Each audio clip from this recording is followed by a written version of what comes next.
First things first, thanks so much for clicking on this video. If you clicked on this video, you know that I'm about to talk to you about the inner child.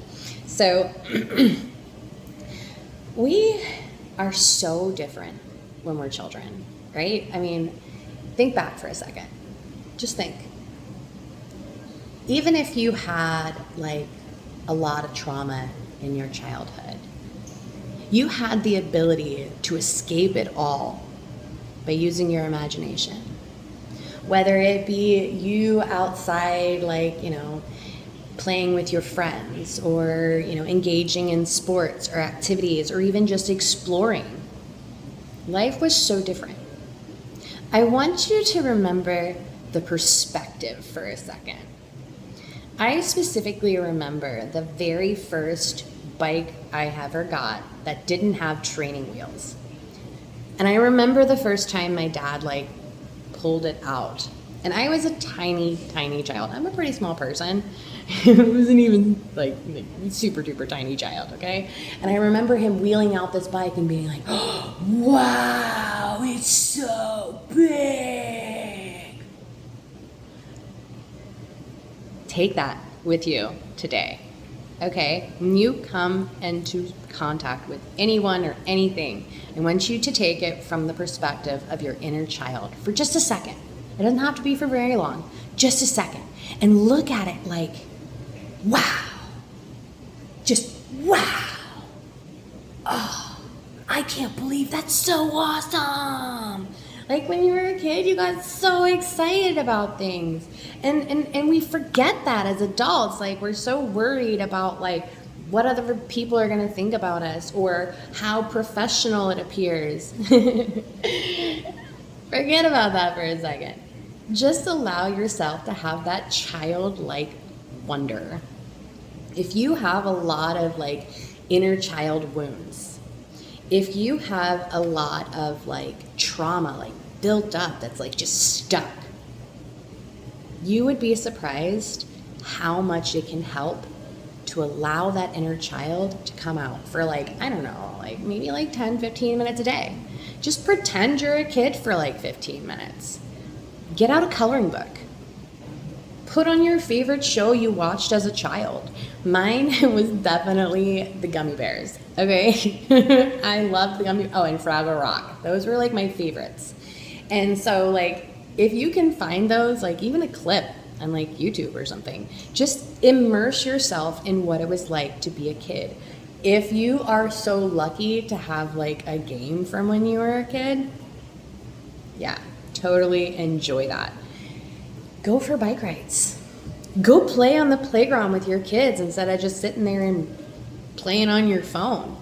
Put that shit aside. Do the childlike things. Because, I'm reminded of scripture, and that it tells us that we can only get to the Father with that childlike wonder. It's true. If you approach everything so seriously with a heavy heart, because when we become adults, our heart becomes so heavy.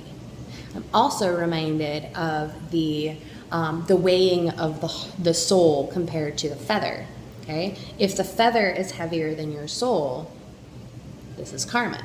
But if your soul is lighter than the feather, this is ascension. So when we approach life with such a heavy, heavy heart and forget what it's like to be joyful and happy and have that imagination, I've talked about this before, imagination, daydreaming. This is how we visualize. This is how we manifest the life we want. And I'm not talking about oh, I want this, I want this, I want this, I want this. No, it's not about that. It's about the frequency that you carry. And if you're not carrying that childlike frequency, your frequency is probably heavy. So give yourself some time to start working on that inner child. Some things that I've talked about before in the past is reparenting. It's not about the serious shit though. It's about reparenting your inner child to allow it to come out throughout your day. okay? It's perfectly acceptable to be serious because it's required, right? But it's not required 24/7. It's not. If you are at home, who is going to judge you? And even if they do, who gives? They're just unhappy. And when, like we say in America, misery loves company, right? If they're unhappy, that's their problem. If they're going to judge you for, giggling ridiculously about, maybe a joke you heard, like, what do you call a fish with no eyes? Second favorite joke.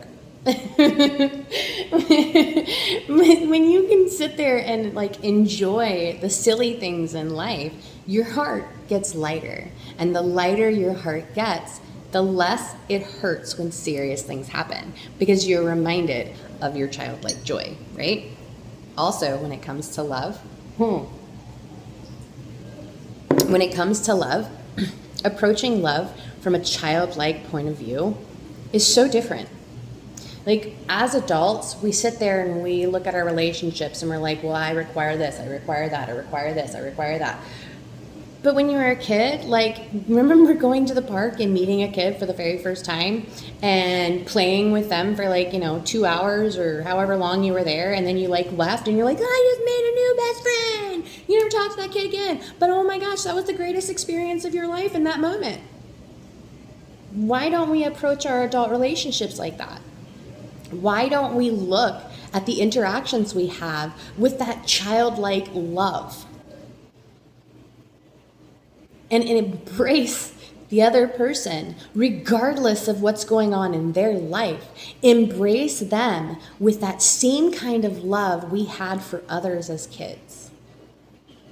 Before we were tainted, before we experienced massive heartbreak, before our heart forgot what it was to be unconditionally loving. If you approach your relationships with that childlike love, if you approach people with that childlike love, sometimes they're receptive, sometimes they're not. And if they're not, they don't need to be in your life, right? Who wants a Debbie Downer in their life all the time? Someone who's going to drag you down and drag you down and drag you down. No way. No way. I remember when I very first started to work with my inner child, she had a giant red balloon and she held on to that little red balloon. And like I said, I was a tiny kid. And that giant red balloon just lifted her away. Just gone. Just lifted her away. Because she was so light that it just lifted her. And I didn't understand it at the time. Of course, hindsight's 20/20. Now I get it. She was so trapped from so many years of trauma and being pushed down and pushed down and pushed down and pushed down that when I allowed her to be free, she just ascended. She went to where she belonged. And now that I allow her to play, now that I allow her to joke, to be silly, to do whatever the heck she wants to, whenever she wants to, she is happy. And if she is happy, I am happy. And joy is one of my favorite things. So, one more thing about the inner child. The more that we allow our inner child to have a safe space, the more our inner child can heal. Okay? Now, I mean that in a way like allowing the inner child to experience like you are experiencing. And we're not just going to focus just on the inner child. You got to focus on that inner teenager too. The one who was rebellious, the one who wanted to speak its mind but wasn't allowed to. The inner teenager is just as important as the inner child. So, I've noticed recently I have been focusing a lot on the inner teenager. Things that I used to love when I was a teenager, like they're resurfacing. I'll be honest. I searched for a particular pair of shoes for like 4 months just because they were like my favorite shoes when I was a teenager. And you know what? Thank goodness for freaking Loops and fashion because I found them and it made me super duper excited. And every time I put them on, I'm like, yep, I look good. It's not just about like, the inner child. It's also about our inner teenager because this is how we make ourselves whole. Okay? We take all of the different stages of ourselves throughout our lives and stop seeing it as like a past version of ourselves. Now we see it as a integral part of our growth. And I'm not just talking about the good times. I'm talking about the bad times too, right? When we face those shadows that happened in the past and we incorporate them and we learn the lessons that we had when we were going through it, and then we turn that into our personal power. Now that aspect of ourselves becomes an integral part of our everyday lives, our decision making, our relationships, our career. Think about it. What was your dream as a child? What was it that when people asked you, what do you want to be when you grow up? What did you say? Is it something that you even thought about as an adult? Or was it something that somebody squashed and made you think it would never happen, and so you squashed it? It doesn't have to be your career choice, but it could be your hobby, right? Let's say your dream when you were a child was to be, I'm reminded of Step Brothers, a dinosaur.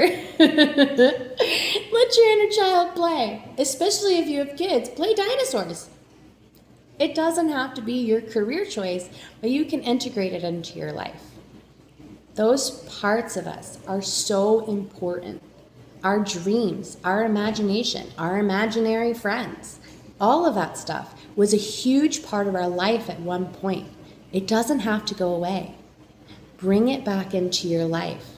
This is where we find joy in a hectic, chaotic, noisy, distracting world. By allowing ourselves time to be our inner child or our inner teen. I hope you're having a fantastic day, and I hope it gets even better. Bye, guys.